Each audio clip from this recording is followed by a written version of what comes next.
teman-teman, pada kesempatan kali ini kita akan membahas tentang pembelajaran kelas rangkap. Teman-teman tahu tidak apa itu pembelajaran kelas rangkap? Pembelajaran kelas rangkap adalah suatu bentuk pembelajaran yang mempersyaratkan seorang guru mengajar dalam satu ruang kelas atau lebih dalam satu waktu yang sama dan menghadapi dua atau lebih tingkat kelas yang berbeda. PKR juga mengandung arti bahwa seorang guru mengajar dalam satu ruang kelas atau lebih dan menghadapi murid dengan kemampuan belajar yang berbeda. Mengapa sih pembelajaran kelas rangkap itu perlu dilaksanakan? Ada beberapa alasan penting yang menyebabkan perlunya pembelajaran kelas rangkap dilaksanakan. Yang pertama, karena alasan geografis. Lokasi pembelajaran yang sulit dijangkau, terbatasnya sarana transportasi dan pemukiman penduduk yang jaraknya berjauhan, serta adanya ragam mata pencarian penduduk, misalnya berladang, mencari ikan, bahkan menebang kayu atau mencari sesuatu di hutan, maka hal ini dapat mendorong penggunaan PKR. Yang kedua, ada alasan demografis. Mengajar murid dengan jumlah yang kecil atau murid yang tinggal di pemukiman yang jarang penduduknya, maka PKR merupakan pendekatan yang tepat dan praktis. Yang ketiga, kekurangan guru. Meskipun jumlah guru secara keseluruhan bisa dikatakan cukup, namun pada kenyataannya masih ada keluhan kekurangan guru, terutama di daerah-daerah terpencil. Apalagi bila secara geografis daerah tersebut sulit dijangkau, maka akan membuat guru takut ditugaskan di daerah itu.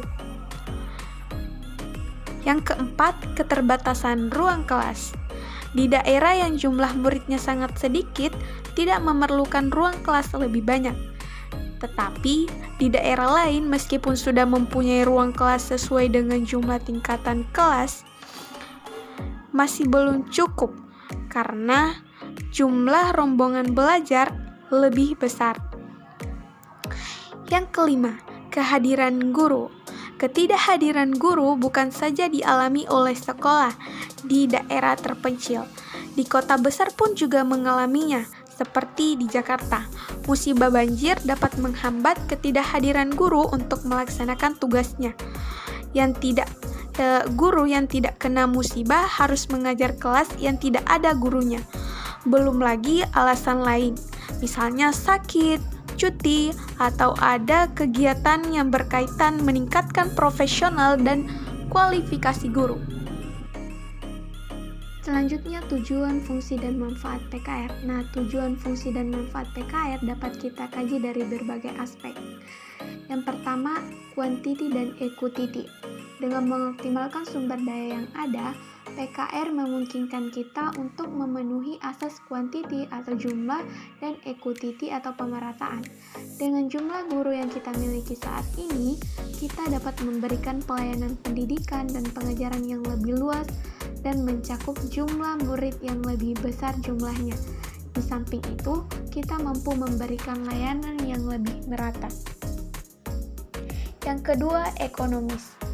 PKR memungkinkan pemerintah dan masyarakat dapat mengurangi biaya pendidikan.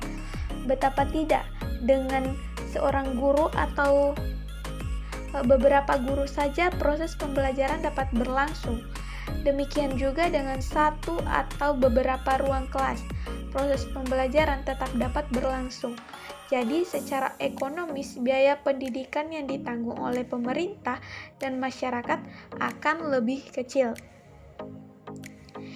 Yang ketiga, itu ada pedagogis. Sudah sering kali bahwa pendidikan kita dikritik sebagai sistem yang belum mampu menghasilkan lulusan atau tenaga kerja yang mandiri. Lulusan kita dinilai kurang kreatif, bahkan cenderung pasif dan mudah menyerah.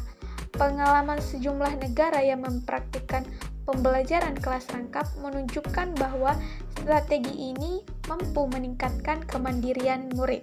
Pembelajaran kelas rangkap atau PKR merupakan salah satu bentuk pembelajaran yang perlu dikuasai oleh guru SD sebagai salah satu bentuk pembelajaran.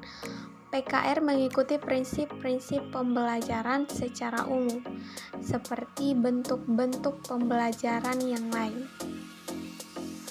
Di samping prinsip-prinsip pembelajaran secara umum, PKR mempunyai prinsip khusus.